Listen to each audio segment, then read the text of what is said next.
बोका काट्नु भनेकै मसान पूजा गर्नु हो प्रभु। कुनै पनि देवतालाई बोका बलि दिएँ मैले, देवता खुसी पारेँ भन्नु नै मसान खुसी पारेको हो। त्यो बोका काटे ठाउँमा देवता उडेर भागिहाल्छ, त्यहाँ मसान भेला हुन्छ, मसानले बलि खान्छ। त्यो मसान त्यति बेला आफ्नो जिउमा घुस्छ, जसले बलि दिन्छ उसको जिउमा, र त्यहाँ प्रसादी खाना भनेर जाने मान्छेको जिउमा नि घुस्छ। अनि अर्को वर्ष पनि आफूलाई बोका दिउँ लाग्छ क्या, त्यो आफ्नो जिउमा मसान चढिसकेको हुन्छ। मसानले उतैतिर बोका दे त भन्छ, त के भन्छ, मान्छेको जिउ काम्ने, उफ्रिने, म माता हुँ भन्ने, म पिता हुँ भन्ने, मलाई शिवजी आयो भोलि शङ्कर आयो भन्ने, यी बडक काम्ने, यी मरेका मसान र पितृ काम्ने हुन्। कुनै पनि देवता त्यसरी काम्दैनन्। देवता आउने मान्छेलाई सिधै देवज्ञान खुल्छ। राष्ट्रपति विद्यादेवी भण्डारीको स्थानमा हिमानी आएर चाहिँ राज्यलाई उचित निकास दिन र राज्यका भोका नाङ्गा के भन्छ अशिक्षित जनतालाई शिक्षा दीक्षा बुद्धि विकासका पूर्वाधारहरूमा विकास गर्न सक्ने त्यस्तो खालको उसको कुण्डलीमा ग्रह गोचरको स्थिति बनेको छ।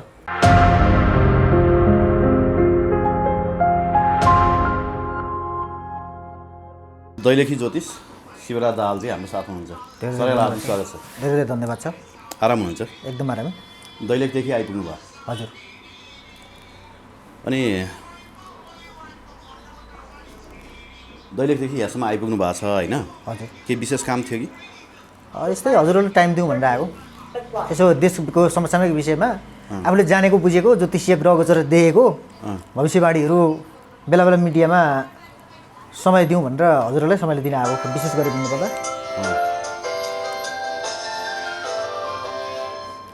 तपाईँको भन्दा ठुलो आवाज तपाईँको फोनको रहेछ है। तपाईँको भविष्यवाणीहरू त मिलेन नि। पहिला हाम्रै मिडियामा यहाँले थुप्रै भविष्यवाणीहरू गर्नुभएको थियो। 15 दिनभित्रै ठुलो नेताको हत्या हुने, प्रचण्ड नेपाल जेल जाने भन्नुभएको थियो। जेल त कोही पनि गएनन्। जेल गए समान त भयो त। जेल नगए पनि जेल गए जतिको हुन्छ, कानुनी झमेला बिहोर्नुपर्छ भनेको दौडधुप भयो। 14 दिनभित्रमा ठुलो नेताको केन्द्रीय नेताको हत्या हुन्छ भनेको थियो। 7 दिनभित्रमा 2 जना के भन्छ केन्द्रीय अध्यक्ष के झार नाम गरेका मान्छे लानमा बिते, 1 जना भक्तपुरमा बिते। 7 दिनभित्रै भयो नि। जेल गए जत्तिकै त भने जेल जानु र नजानुमा के फरक भयो त?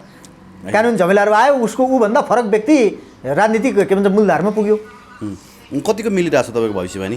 अहिलेसम्म त खोइ धेरै कुराहरू मिलिरहेको छ। मैले 2077 साल फागुन 7 गते पनि अब केपी ओली पछाडिको अल्टरनेटिभ प्रधानमन्त्री, कायम मुकायम प्रधानमन्त्री खिलराज रेग्मी जस्तो सो सरहको मान्छे आउँछ, सायद शेरबहादुर देउवाको चान्स धेरै नै छ, के भन्छ प्रबल सम्भावना छ भनेको थिएँ। 77 साल फागुनमा बोलेको थिएँ। 78 सालमा को असारमा प्रधानमन्त्री शेरबहादुर देउवा नै भयो। अनि तपाईँले त सैनिक शासन पनि लाग्छ भन्नुभएको थियो जस्तो लाग्छ। अब सैनिक शासन एक किसिमको अब केपीले एकलोटी के भन्छ सबैलाई एकोर पारेर सैनिक शासन लाए जतिकै के भन्छ पेलेरै लग्यो। अब केपीले शासन चलाएर र केपीकै सेटिङमा नै के भन्छ शेरबहादुर देउवालाई प्रधानमन्त्री बनाएको हो। अब राजनीतिक भनेकै सबै सेटिङ हो, यो चोर खेल हो।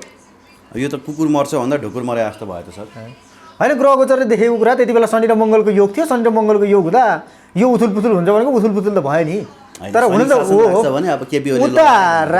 उता प्राकृतिक को घटनाक्रमको नेचुरल र यता के भन्छ ग्रहको गोचर ठ्याक मिलेको छ। उता स्याल कराएको, यता बाख्रा हराएको भन्ने जस्तै के भन्छ हुन त त्यस्तै नै हो। यता ग्रहले पनि के भन्छ खराब के भन्छ इङ्गित गर्नु, इन्डिकेट गर्नु, त्यहाँमाथिबाट उता स्थिति पनि त्यस्तै हुनु भनेको त मिल्ने त ग्रहले मिलाउने हो नि त। सबै कुरो ग्रहले। यो ज्योतिषशास्त्र मिल्दो रहेछ कि ठ्याक्क चाहिँ त्यो गुलिलले तारो हाने जस्तो हुँदो रहेछ होइन?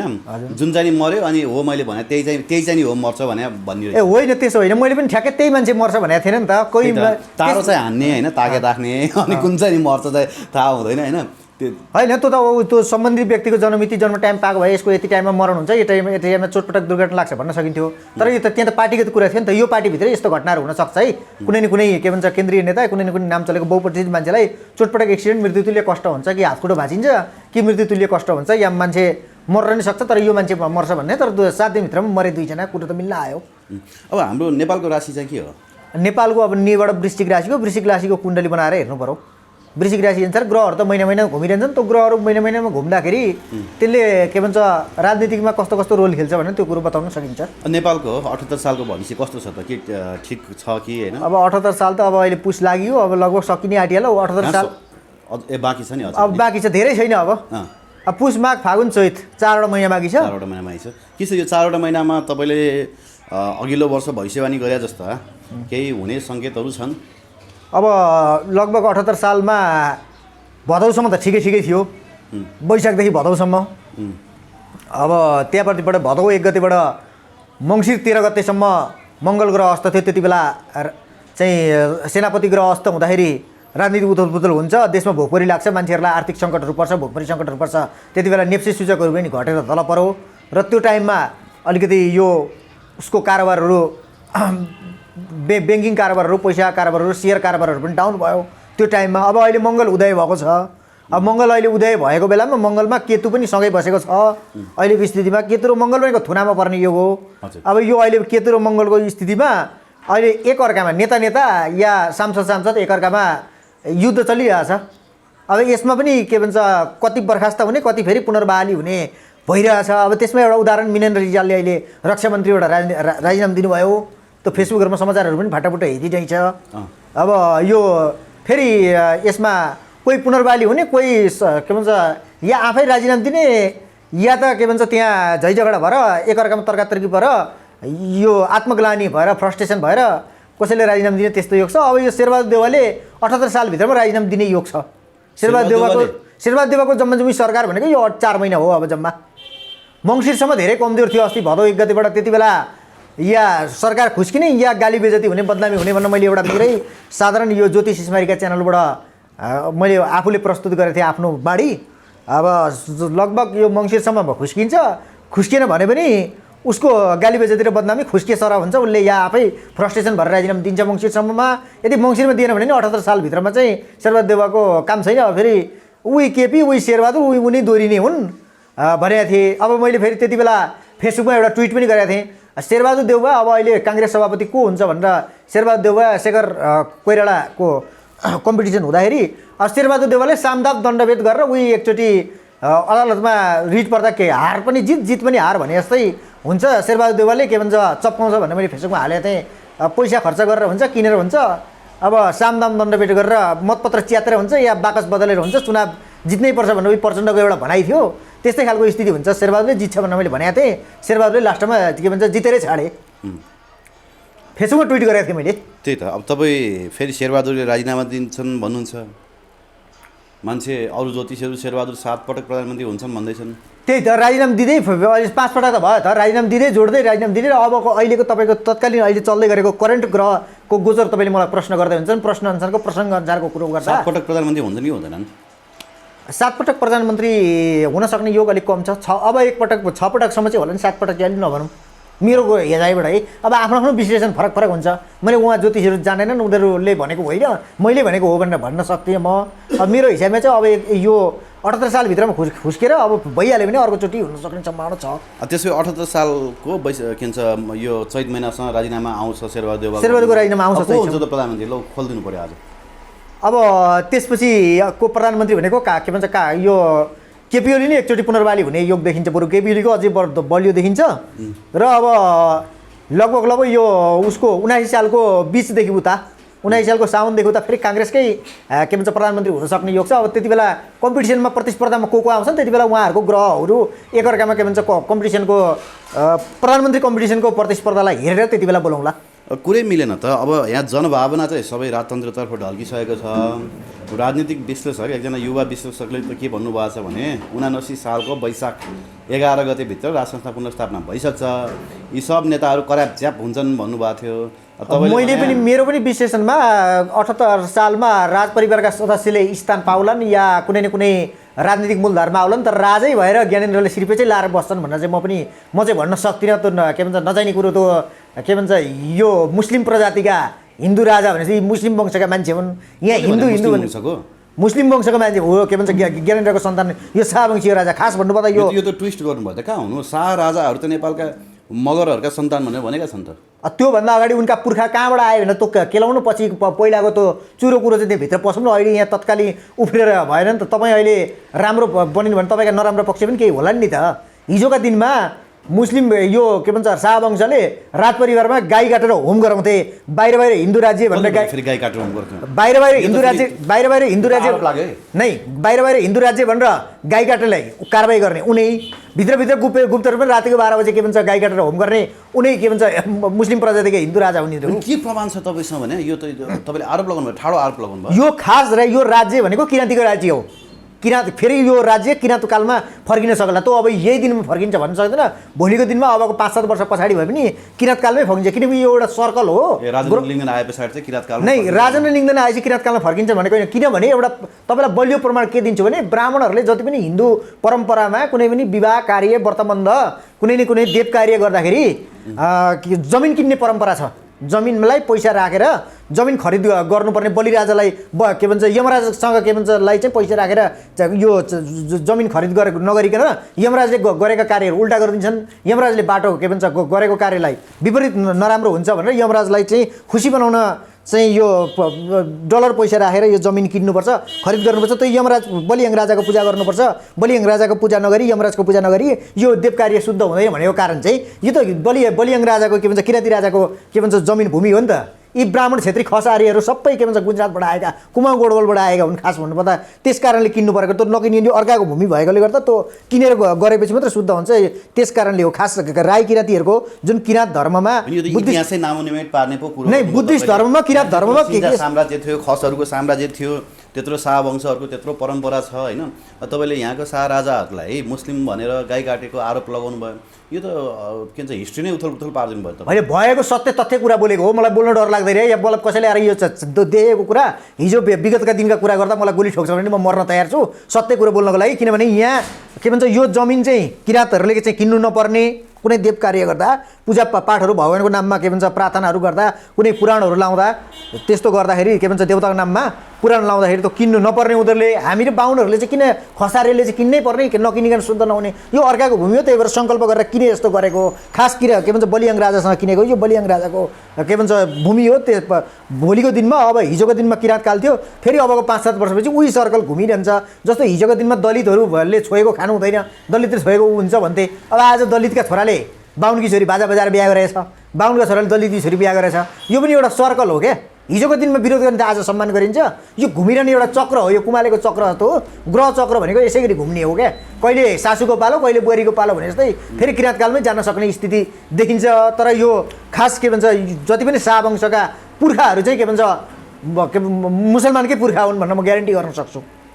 कसरी ल भन्नुहोस् त, कुनै एउटा प्रमाण दिनुहोस् त, ग्यारेन्टी गरेर त भन्नुभयो। अब यिनीहरू यो शाहवंशहरू आएको पनि के भन्छ इन्डियाबाटै हो। जति पनि के भन्छ यो खास के भन्छ पछि यो के भन्छ पृथ्वीनारायण शाहले 2224 राज्य जित्दाखेरि तामो तुलसी के भन्छ समातेर यो मैले अहिले के भन्छ युद्ध गर्दैछु, पछि म तिमीहरूको राज्य तिमीहरूलाई फर्काइदिन्छु, अहिले मलाई के भन्छ जित्न देऊ, के भन्छ मैले के भन्छ मैले यत्रो राज्य जितिसकेँ, अब यतिको लागि चाहिँ किन छोड्छौ, तिमीहरूको के भन्छ मागअनुसार म सेरेमोनियल किङ जस्तो भएर बसिदिन्छु, यो मलाई के भन्छ हार नगरिदेऊ भनेर उनलाई खुसी बनाएर के भन्छ तामा तुलसी मात्र पछि फर्काउँछु भनेर सम्झौतामा लिएको हो। यो के भन्छ भूमि यो इलाम ताप्लेजुङ पास्तरहरू भनेको यो सबै के भन्छ जति पनि के भन्छ किराँत वंशको यो हो भन्ने कुरो के भन्छ प्रमाणित छ नि। के भन्छ इतिहासमै किराँत वंश पल्टाएर हेर्नुहोस् न तपाईँ।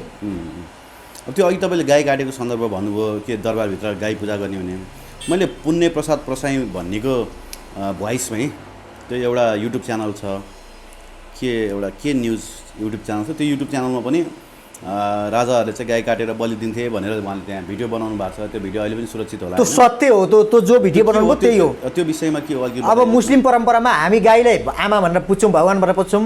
उहाँहरूले के भन्छ मुस्लिम दाजुभाइहरूले के भन्छ गाई काटेर होम गरेपछि उहाँहरूको मक्का मदिनामा पनि एउटा शिवजीको मूर्ति छ, त्यो मूर्तिलाई त्यहाँ बाँधेर राखेको छ। धेरै मुस्लिमहरूको मुखबाट सुनेको छु। हुन त मक्का मदिनामा हिन्दूलाई छिर्न दिने के भन्छ उयो नियम छैन, तर त्यहाँ मक्का मदिना दर्शन गरेर आउने सम्पूर्ण हाम्रो नेपाली समुदायका मुस्लिम दाजुभाइले पनि तिमीहरूको शिवजीको मूर्तिलाई त्यहाँ बाँधेर राखेको छ। त्यहाँ गाई काटेर होम दिएपछि त्यो रगत त्यहाँ अडिँदैन, त्यसपछि त्यो मूर्ति सालसालमा एकचोटि हिँड्छ।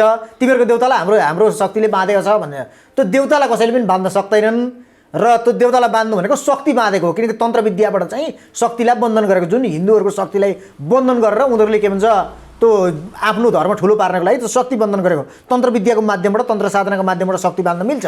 तपाईँलाई पनि तन्त्र विद्याको माध्यमबाट तपाईँको शक्ति बाँधेर तपाईँलाई के भन्छ आफ्नो कब्जामा राख्न सकिन्छ तन्त्र विद्याको माध्यमबाट। हो र भने मित्रतामा जस्तै बाँध्ने पनि धेरै प्रकारका हुन्छन्। अब तपाईँलाई के भन्छ एउटा के भन्छ तपाईँको कामहरू बाधा गर्ने हिसाबले बाँधेको हुन्छ, एउटा मित्रताको हिसाबले बाँधेको हुन्छ। यो मान्छेसँग मेरो जिन्दगीभर मित्रता राम्रो रहिरहोस् है एकअर्कामा के भन्छ भनेर पनि त्यो तरिकाले पनि बाँध्न सकिन्छ। किनकि यो हिन्दूहरूको शक्ति चाहिँ मुस्लिमहरूले र पश्चिमा संस्कृतिले बाँधेर अनि हाम्रो के भन्छ नेपालमा सबै चिज भएर पनि हामी पछि परेको हो र हामीले कुनै पनि चिजलाई विकास गर्न नसकेको र हाम्रो देशमा सबै कुरो हरियो वन नेपालको धन भन्छन् माटो उर्वरा छ तर अब त्यो केही गर्न नसकेर के भन्छ हामी चाहिँ उहाँ मुसलमानको देशमा बालुवा चल्लाएर के भन्छ गोठालो बस्न नेपालीहरू जानुपर्ने बाध्यता यिनै चोर नेताहरूले के भन्छ पैसामा बिकेर गराएको हो। अब साउदी अरब त्यत्रो के भन्छ मरुभूमिको राज्य त्यस्तो ठाउँमा पनि के भन्छ बालुवा प्रशोधन गरेर जमिन के को माटो अर्को देशबाट किनेर लगेर माटो छरेर फलफुल सब्जीहरू उमारेर अर्को देशलाई बेचिरहेछ भने यहाँ त प्रकृतिले आफै दिएको छ नि त। यो गर्नलाई के भन्छ काममा असफलता हुनु बाधा हुनु भनेको त यहाँको शक्ति बाँधेको छ नि त मुसलमानहरूले पश्चिमा संस्कृतिहरूले शक्ति बाँधेको छ तन्त्र विद्याको माध्यमबाट। ए के हाम्रै पशुपतिको चाहिँ लगे त तिनीहरूले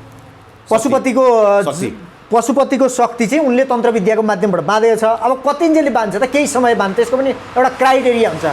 त्यो शक्ति खुलेको दिन अहिले जसरी यो 250वटा देश भन्ने जुन पत्ता लागेको छ अलि बढी पनि पत्ता लागेको होला पृथ्वीमा 250वटा देशको अन्तर्राष्ट्रिय अदालत युएनओले जो हेर्दैछ अहिले युएनओको 250वटा देशको चाहिँ अन्तर्राष्ट्रिय अदालतमा 15 जना न्यायाधीश बसेर जो अहिले संसारलाई लिड गरिरहेको छ त्यहाँबाट भोलिको दिनमा अबको लगभग के भन्छ धेरै भन्दिनँ म 15 वर्ष पछाडिको स्थितिमा नेपालमा चाहिँ अन्तर्राष्ट्रिय अदालत रहन सक्ने ग्रह गोचरको स्थितिले देखाइरहेछ। नेपालमा नेपाल चाहिँ त्यति शक्तिशाली हुने त्यत्रो विश्व युद्ध नेपालबाटै सुरु हुने स्थिति देखिरहेको छ। अब यहाँ मान्छेहरू राजतन्त्र नभएर देश सकिन लाग्यो होइन देशै सिद्धिन लगाइसक्यो नेताहरू देश बेच्न लगाइसक्यो भनिसके अब तपाईँ चाहिँ शक्तिशाली हुन्छ भन्नुहुन्छ राज संस्था फेरि फर्किँदैन भन्नुहुन्छ अनि कुरो त कहाँ मिल्यो त। राज परिवारका सदस्यले स्थान पाउँछन् यहाँ एउटा के भन्छ सबै कुराले सम्पन्न भएर पनि इच्छा शक्ति कम भएको नेता भइदियो पैसामा बिकिदियो। तेरो आमा मलाई एक दिनको लागि सुत्न दे के भन्छ म तँलाई यति पैसा दिन्छु भनेर दिने यस्ता खालका नेता भयो क्या यहाँ। अनि कसरी हुन्छ त शक्तिशाली यहाँ। अब यो भोलिका दिनमा यी नेताहरू 2019 सालको माघ महिनादेखि उता यो पुरानो शक्तिहरू यसरी बढाइ जसरी अहिले कमल थापाले के भन्छ झटारो खायो त्यस्तै अब शेरेले केपीले प्रचण्डले बाबुरामले यिनले पनि झटारो खाने समय युवा पुस्ताले के भन्छ जित्दै जान्छन्। ग्रह गोचरको समय पनि आउनु पर्यो नि त। जस्तो बाराक ओबामा कमै उमेरमा राष्ट्रपति भए कमै उमेरमा उनले के भन्छ सधैँको लागि राजीनामा दिए उसको भए। अब त्यही के भन्छ पद डोनाल्ड ट्रम्पले 75 वर्षको उमेरमा पाए। त्यसको पनि अब ग्रह गोचर अनुसार मान्छेको पनि के भन्छ समयले कति बेला के हुन्छ मान्छेको आइमी मान्छेको चरित्र र लोग्ने मान्छेको भाग्य दैवले पनि जान्दैन भने जस्तै यो नेपाल भनेको देवभूमि हो तर यहाँ त्यही भएकोले गर्दा यो नेपाललाई धेरै विदेशी शक्तिहरूले कब्जा गर्नको लागि आँखा गाडिनुको कारण चाहिँ यो देशमा मान्छे जन्मियो मात्रै भने पनि त्यो मान्छे मर्यो भने त्यसले अर्को दुनियाँमा राम्रो स्थान पाउँछ यो देवभूमि हो भनेर उनले सबै कुरो हाम्रो वेदहरू शास्त्रहरू पढेको छ उनले जानेको छ। त्यही भएर मान्छे नेपाल भ्रमण जसरी पनि के भन्छ आउँछ र नेपाललाई कब्जा गर्नै खोज्छ र नेपाललाई आँखाको तारै मेरो बनाउन पाए भने त भनेर त्यो देखेको र उसले जानेको बुझेको छ नि त त्यो कुरो त उसले।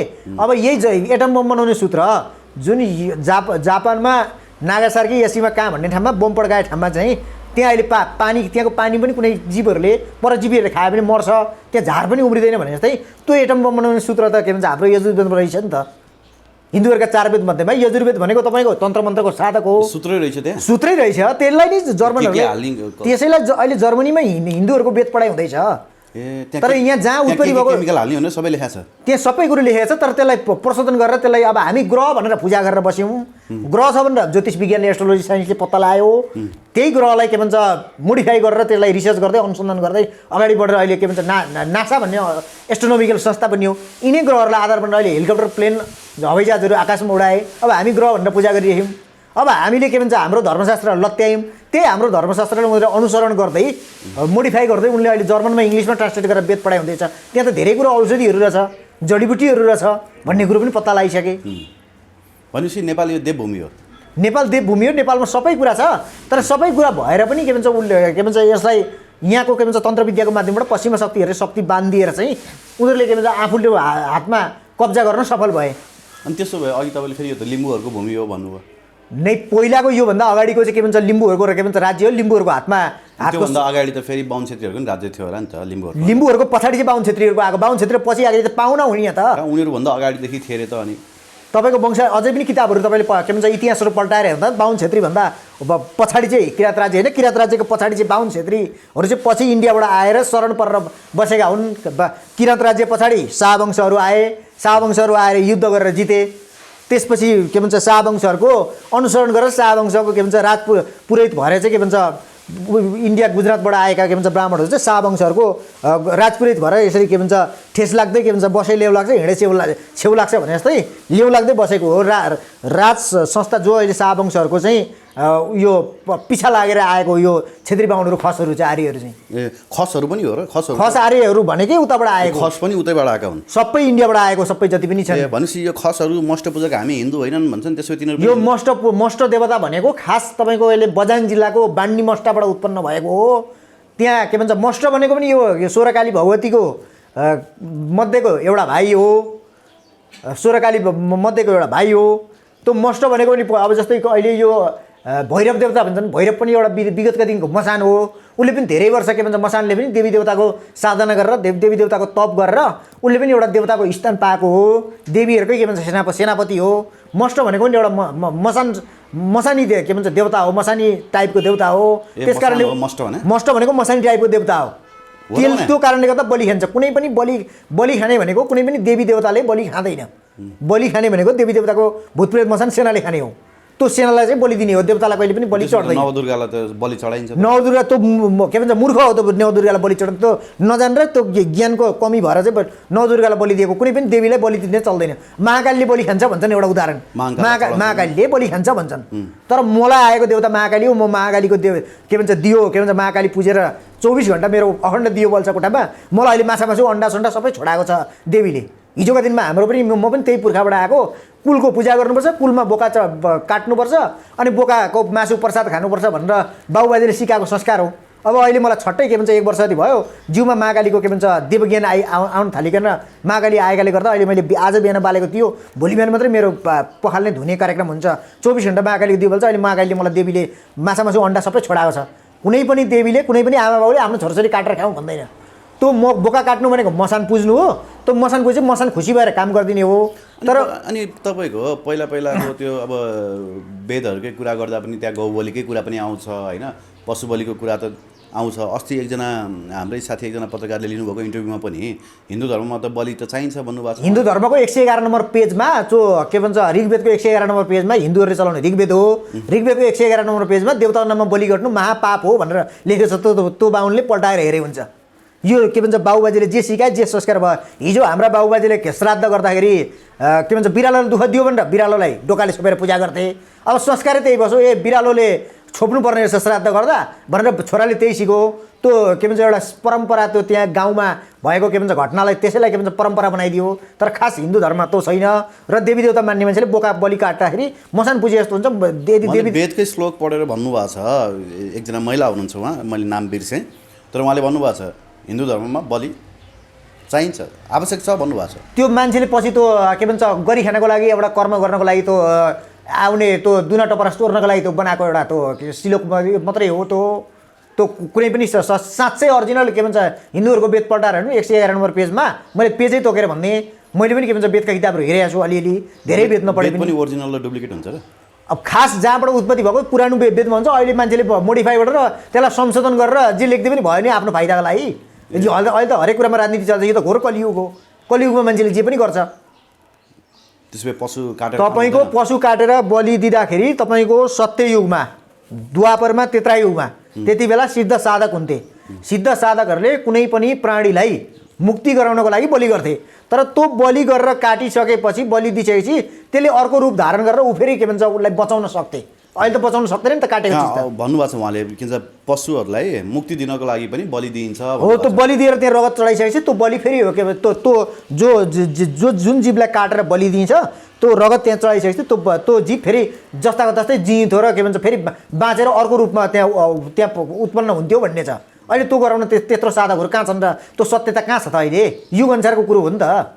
त्यति बेला चाहिँ त्यस्तो चलन थियो। त्यो पनि म मान्छु।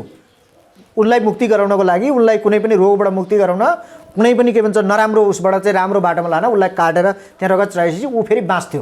बाँचेर उठाउन सक्थे। त्यस्तो ब्रह्मज्ञान भएका साधकहरू हुन्थे त्यति बेला। अब अहिले यहाँ काटेपछि के भन्छ उठाउन सक्ने कहाँ आफै काटेर त उठ्न सक्दैनन्। अब उसलाई उठाउन कहाँ सक्छन् त? भनेपछि मष्टहरू हिन्दू नै हुन्, उनीहरू मसान पूजक हुन्। त्यो मसान पूजेको के भन्छ मसानी के भन्छ टाइपको देवता हो। त्यो के भन्छ मसानै भन्नु पर्यो नि त होइन। मसानै भन्नु पर्यो। मसानले पनि धेरै वर्ष साधना गर्यो भने देउताको रूप स्थान पाउँछ, त्यो देउताले उसलाई दिन्छन्, एउटा दर्जा दिएको हो। लु तँ पनि देउता सरह भइस है, तँलाई देउता सरह पुजुन्, मलाई पुज्ने के भन्छ मेरा भक्तहरूले तँलाई पनि फलफुलहरू केही चढाउन् है, आफ्नो के भन्छ ज्ञान बुद्धि अनुसारको सके अनुसारको तैँले के भन्छ देउताको रूपमा बसिदिए भनेर उसलाई एउटा दर्जा दिएको। भैरव पनि के भन्छ पहिलेको मसान हो। भैरवले पनि धेरै राम्रो काम गरेर धेरै वर्ष देवताको तप गरेर देवताको स्थान पाएको हो। अब म जस्तै के भन्छ मसान लागेका मान्छेलाई, भूतप्रेत लागेका मान्छेलाई, मसान लागेर पागल भएका मान्छेलाई सिङ्गो फलको बलि दिएर त्यो बिरामी ग्यारेन्टीको साथ निको पार्न सक्छु म। त्यो मसँग त्यस्तो ब्रह्मज्ञान खुलेको छ अहिले। यदि मसानमा गएर बोका काट्यो, हामी जस्तो देवी देवताको दैवी शक्ति आउने मान्छेले बोका काट्यो भने मसान पुजे जस्तो नि त देवताले छोडिदिन्छ।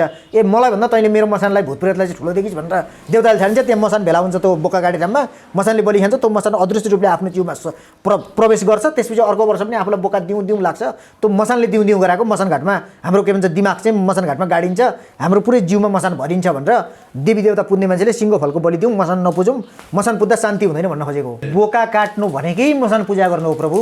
कुनै पनि देवतालाई बोका बलि दिएँ मैले, देवता खुसी पारेँ भन्नु नै मसान खुसी पारेको हो। त्यो बोका काटे ठाउँमा देवता उडेर भागिहाल्छ, त्यहाँ मसान भेला हुन्छ, मसानले बलि खान्छ। त्यो मसान त्यति बेला आफ्नो जिउमा घुस्छ, जसले बलि दिन्छ उसको जिउमा, र त्यहाँ प्रसादी खाना भनेर जाने मान्छेको जिउमा नि घुस्छ। अनि अर्को वर्ष पनि आफूलाई बोका दिउँ लाग्छ क्या, त्यो आफ्नो जिउमा मसान चढिसकेको हुन्छ। मसानले उतैतिर बोका दे त भन्छ, त के भन्छ मान्छेको जिउ काम्ने उफ्रिने, म माता हुँ भन्ने, म पिता हुँ भन्ने, मलाई शिवजी आयो भोलि शङ्कर आयो भन्ने, कि बडक काम्ने मरेका मसान र पितृ काम्ने हुन्। कुनै पनि देवता त्यसरी काम्दैनन्। देवता आउने मान्छेलाई सिधै देवज्ञान खुल्छ। मलाई पनि देवता आएको, म महाकाली पुज्ने मान्छे, म खोइ काम्ने उफ्रिने नाटक गर्दिनँ त। कुनै पनि बिरामी अगाडि आएर बसेपछि यसलाई यो बिरामी भएछ, यसलाई यो मन्त्र पढ्नुपर्छ, यसलाई यो देवता आह्वान गर्नुपर्छ, यसलाई यसरी पूजा गर्नुपर्छ भने भित्रबाट डाइरेक्ट सरसरी देवज्ञान आउँछ। त्यो देवज्ञान अनुसार मान्छेको पूजा गरी मान्छेलाई झारफुक गर्दै निको पनि भएर गएको छन्। यदि डाक्टरले रोग पत्ता देवी देवता आयो भने काम दैन नि त्यसो भए। देवी देवता आउने मान्छे मरिकै कामदै काम, त मसान कामेको मरेको मसान र पितृ काम सबै काम छन् त। अनि काम्ने भनेको यो घोर कलियुग हो। कलियुगमा के भन्छ धेरै जसो देवताको भन्दा मसानको धेरै चल्छ। नराम्रो शक्तिहरूको, दुष्ट आत्माहरूको, के भन्छ मरेका मृत आत्माहरूको संसार हो यो कलियुग भनेको। त्यो भएर बढी देवताको चाहिँ 20% देवता हुन्छ भने 80% चाहिँ मसानै मात्रै हुन्छन् धेरै जसो।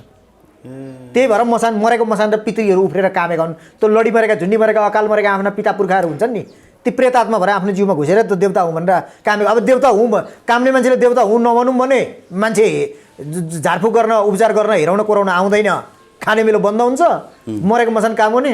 अब साँच्चै तपाईँको देवताहरू भनेको छेत्री बाहुनलाई कमै आउँछ यो कलियुगमा चाहिँ है। कलियुगमा छेत्री बाहुनलाई कमाउँछ, कसलाई आउँछ त? प्राय लामाहरू, के भन्छ अवतारी लामाहरू, भोटेहरू, यो किराँतीहरू, यस्तो मान्छेले, किनकि जसले चाहिँ के भन्छ यो मरेका मसान पुज्दैन। जो कुनै पनि जस्तै लामा परम्परामा कुनै पनि मान्छे मरौ भने 7 दिन 7 रातसम्म धामी राख्ने एउटा चलन छ नि। 7 दिन 7 रातसम्म ढ्याङ्ग्रो बजाएर मन्त्र पढेर मुन्दुम दिवा, मुन्दुम भनेको विधि यता हिन्दूमा, उता मुन्दुम भन्छ उनीहरूको भाषामा। त्यो मुन्दुम विधि गरेर त्यो गरेर चाहिँ ढ्याङढ्याङ गरेर त्यो मरेको आत्मालाई जिन्दगीभरको लागि मुक्ति गराएको। त चाहिँ फर्केर त्यो आत्माको रूपमा आएर, प्रेत आत्माको रूपमा आएर यो घर वरिपरि बसेर दुःख नदे, घर वरिपरि भ्रमण गरेर दुःख नदे। तिम्रो संसार अलग भयो, हाम्रो संसार अलग भयो, तिमी आफ्नो के भन्छ स्थानमा जाऊ, तिमी भगवानको स्थानमा जाऊ, भगवानबाट तिमीलाई कुन के भन्छ राजा महाराजाको कुलमा, तिमी राम्रो कुलमा जन्म लिएर फेरि अर्को जुनीमा तिमीले राम्रो सेवा गर है भनेर त्यसरी मुक्ति गराएको। अब छेत्री बाहुनको के छ? छेत्री बाहुनको सालमा श्राद्ध गर्छन्, मरेका प्रेत आत्मालाई पूजा गरेर पितृदेवता भनेर राख्छन्। त्यो पितृदेवता भनेर कुनामा फोटो राखेर चाहिँ कसैले त देवताकै ठाउँमा पनि राख्छन्। मरेका मसानका फोटा हाम्रा पिता पुर्खाका फोटा राखेर देवता भनेर पुजेपछि त्यो प्रेतात्मालाई आह्वान गरे जस्तो भयो क्या, बोलाए जस्तो भयो। अनि त्यो प्रेतात्मालाई बाँचुन्जेल त के भन्छ खाना लाउन राम्रोसँग दिएनन् हिन्दूहरूले, छेत्री बाहुनले प्राय। अब मरेपछि पनि उसलाई शान्ति दिएन। उसलाई निमन्त्रणा गरेर बोलाएपछि त रात दिन के भन्छ पूजा गरेर आएपछि त, त्यसलाई आह्वान गरेर निमन्त्रणा गरेपछि त त्यो त आउने भयो मसान। त्यो मसान त्यहीँ घरभित्र घुमिरहने भयो, त्यसले मुक्ति नपाउने भयो। त्यसरी कहिले पनि पूजा गर्नु हुँदैन मरेका प्रेतात्मालाई, एकैचोटि बाटो काट्नु। तर हिन्दू धर्ममा त श्राद्धको बारेमा त होइन धेरै डिफाइन गरिएको छ, धेरै डिफाइन गरेको छ। तर त्यो चाहिँ ठ्याक्कै ढोङ्गी परम्परा लागिरहेको छ। त्यो मलाई चाहिँ शान्ति नभएकोले गर्दा मैले अथर्ववेदको सिद्धान्तमा हिँडेको। हिन्दूहरूको ऋग्वेदमा चाहिँ श्राद्ध गर, पिण्ड देऊ, आफू मरेपछि अर्कोचोटि पनि तिमीले पनि खान पाउँछौ पिण्ड भनेर पूजा गरेर राख भन्छन्। अब के भन्छ बुद्धिस्टहरूले अथर्ववेदले लामा परम्परालाई चलाउने भनेको अथर्ववेद हो। अथर्ववेदमा चाहिँ एकैचोटि मुक्ति गराइदेऊ, त्यो प्रेतात्मालाई पुजेर नराख, सधैँको लागि शान्ति हुन्छ भने जस्तै त आफ्नो आफ्नो मत। जस्तै पराशर ऋषिको एउटा मत छ भने भृगु ऋषिको एउटा मत छ भनेर जुन ज्योतिषमा भने जस्तै अब त्यहाँ अथर्ववेदले एउटा अर्थ लगायो, यता ऋग्वेदले पूजा गरेर राख, पिण्ड देऊ, रात दिन पितृलाई पूजा गरेर देउता सरह भनौँ, उता अथर्ववेदले चाहिँ जिन्दगीभरको लागि मुक्ति गराइदेऊ भनौँ। तर आफूलाई कुन सङ्गत सबैको गर्नु, चोरको पनि सङ्गत गर्नु, तर चोरी गर्दै नहिँड्नु, तर उसको बाठो बुद्धि चलाइखाइ के चाहिँ लिनु, त चलाइखाइ त सबै ठाउँमा काम लाग्छ। भने जस्तै मैले चाहिँ अथर्ववेदलाई के भन्छ प्राथमिकता चाहिँ अथर्ववेदको सिद्धान्त अनुसार मलाई आएको भित्रबाट ब्रह्मज्ञान मैले अब धेरै सुदूरपश्चिमीका देवी देवतामा चाहिँ शक्तिपीठहरूमा जति पनि बोका बलि खाने देवताहरू थिए तिनलाई सिङ्गो फलको बलि दिएर म कुनै पनि प्राणी हत्या गर्दिनँ, कुनै पनि के भन्छ प्राणी हत्या गरेर देवता खुसी हुन्छ भने त्यो देवता होइन। फलको बलि चाहिँ किन दिन्छ? बलि नै बलि त फलफुल चढाए त भयो, त फलफुल त खानको लागि हो नि त। आफूले जे बलि भन्नुभयो नि त तपाईँले। बलिको सट्टामा भने मैले फर इक्जाम्पल एउटा बलिको सट्टामा सिङ्गो फललाई नै बलि मानेर चढाए त भइगयो त। देवी देवताकै छोराछोरी भन्नुभयो, पशुहरूको बलि के भन्छ बाउ आमाले आफ्नो छोराछोरीको बलि खाँदैनन् भन्नुभयो, अघि तपाईँले कति राम्रो कुरा गर्नुभयो। अनि त्यो अब सबै कुरा सृष्टि गर्ने भगवान्लाई त्यो फलफुल चाहिँ के चढाउनु? अब फलफुल भनेको त के भन्छ खानाकै लागि बनाएको हो नि त। भगवान्ले खान्छन् त अनि होइन, फलफुल भनेको त भगवान्लाई एउटा प्रार्थना गरेर एउटा आफ्नो आत्माले चाहिँ उहाँलाई के भन्छ समर्पण गरे है यो फल चाहिँ तपाईँको लागि हुन्छ। फल त भनेको त सबैले खानको लागि बनाएको हो नि त। फल भनेको त त्यही फल खाएर बाँच, तिम्रो प्राणलाई रक्षा गर है, त्यही फलको आधारमा भन्नमा भगवान्ले जसरी के भन्छ मानव सृष्टि गरेको छ त्यसै गरी उसले त्यसलाई भोजनहरू के भन्छ आहारहरू पनि पठाइदिएको छ त। तर बलि नै गर, मान्छे मारामार गर, आफू मरामर गरेर आफू आफ्नो जीव आफै खाऊ त भनेर कुनै पनि वेदमा भनेको छैन नि त। होइन, भगवान्लाई चाहिँ किन चढाउनु पर्यो त भने भगवान्ले त आफैले बनाएको कुरा हो, उहाँलाई त केही छैन। ती भगवान्लाई सृष्टि गरेर पनि भगवान्का पनि त बाबुआमा छन् नि त, उत्पत्ति गरेर नि त। को हुन्? जस्तै राम पनि भगवान् भनेको छ, श्रीकृष्ण पनि भगवान् भन्छ, ती पनि मनुष्य हुन्। तिनले पनि साधना गरेर धेरै प्रार्थना गरेर के भन्छ चाहिँ उनीहरू भगवान्को जस्तो स्थानमा पुगेर भगवान्को जस्तो देवज्ञान दैवी शक्ति आएर पो भगवान् मानियो त। मान्छे त भगवान्कै स्वरूप भनिएको छ नि, भगवान्कै स्वरूप भने भगवान्को बराबरको के भन्छ उनीहरूले जति भगवान्लाई देवतालाई के भन्छ चिजहरू दिएको छ त्योभन्दा बढी चाहिँ मानव जातिलाई दिएको छ। त्यो कुरो मानव जातिले अनुसरण गर्न जानेन नि त। अनुसरण गर्न नजानेर चाहिँ दुःख पाएको हो नि त। भगवान् बराबरको के भन्छ भगवान्को प्रार्थना गरे, भगवान्को गरे, तर उनीहरूलाई के भन्छ त्यस्तो दैवी शक्ति के भन्छ देव शक्ति ब्रह्मज्ञान भित्रबाट आयो नि त भगवान् सरको। त हामी पनि भोलि त्यसो सबभन्दा ठुलो भगवान् चाहिँ को हो त? अब हिन्दू धर्ममा त धेरै भगवान्हरू छन् होइन। सबैभन्दा यो सृष्टिकर्ता अब सबैले सूर्यलाई सबैले भगवान् भन्छ सबै धर्ममा। सूर्य ग्रहलाई सबैभन्दा अब सूर्यलाई फेरि यता ब्रह्मस्वरूप पनि भनेको छ। अब त्यो कारणले गर्दा सबैभन्दा ठुलो त अब यो पृथ्वीको उत्पत्ति गराउने त के भन्छ ब्रह्माजी नै भनेको छ। अब ब्रह्माजी अब हामी यताबाट ब्रह्माजी भन्छौँ, उताबाट मुस्लिम दाजुभाइहरू अल्लाह भन्छन्, यताबाट येशू ख्रिस्ट भन्छन्। अब येशू ख्रिस्ट पनि मनुष्य हुन्, उनले पनि उनलाई के भन्छ ज्ञान दिने गुरु पनि भगवान् श्रीकृष्ण हुन्। शिवलाई पनि त्यसो सृष्टि गर्ने ब्रह्मा हुन्, ब्रह्मा नै हुनुहुँदै। अब उनीहरू पनि मनुष्य नै हुन्, उनले पनि धेरै वर्ष तप गरेर साधना गरेर शुभ कर्म गरेर उनीहरूले देवशक्ति प्रदान भएको हो। ब्रह्मालाई यही ब्रह्माण्डबाट आएको सिद्ध पुरुष पञ्च महापुरुषबाट शक्ति प्राप्त भएको हो। ब्रह्माले पनि के भन्छ धेरै वर्ष के भन्छ उत्पत्ति थलो ब्रह्मा भन्छन्। अब त्यहाँभन्दा अगाडि त को जान सक्ने र? अब हामीले यहाँबाट के भन्छ हाम्रा बाबुबाजेले जे सिकाए, हाम्रा परम्पराबाट जे गर्दै आए त्यही भन्छन्। अब हाम्रो भाषामा ब्रह्मा भन्छन्, उनको भाषामा अर्को येशू ख्रिस्ट भन्ला, अल्लाह भन्ला, त्यो त अब एउटा आस्था हो। अब भगवान्को फोटाहरू बनाएर बजारमा बेच्न राख्छन्। अब भगवान् यस्तै छ भने उनले पनि देखेर आएका छैनन्। एउटा त्यसलाई उयो डेकोरेसन कोरेको हो नि त, उसले प्रार्थना गर्नको लागि प्रे गर्नको लागि एउटा त्यो चिज यो आकार बनाएको हो। यस्तो हुन्थे भन्ने एउटा आकार बनाएको हो। देखेर त निराकार छ भगवान् त, आकार कसले देखेको छ? तर एउटा आस्थाको धरोहरको लागि चाहिँ एउटा आकार दिएको हो नि त, यस्तो हुन्छ भन्ने खालको। ल अब हामी भविष्यवाणीमै फेरि ब्याक जाउँ होइन। हजुर, तपाईँले राजा ज्ञानेन्द्र फेरि राजा बन्दैनन् भन्नुभयो। हिमानीको चाहिँ योग के छ अलिकति यसो हेर्नुभयो? हिमानीको निकै क्रेज छ। हिमानीको राष्ट्रपति बन्ने योग छ। हिमानीको ग्रह राष्ट्रपति विद्यादेवी भण्डारीको स्थानमा हिमानी आएर चाहिँ राज्यलाई उचित निकास दिन र राज्यका भोका नाङ्गा के भन्छ अशिक्षित जनतालाई शिक्षा दीक्षा बुद्धि विकासका पूर्वाधारहरूमा विकास गर्न सक्ने त्यस्तो खालको उसको कुण्डलीमा ग्रह गोचरको स्थिति बनेको छ। अहिले मैले उनलाई प्रश्न कुण्डलीबाट हेर्दैछु।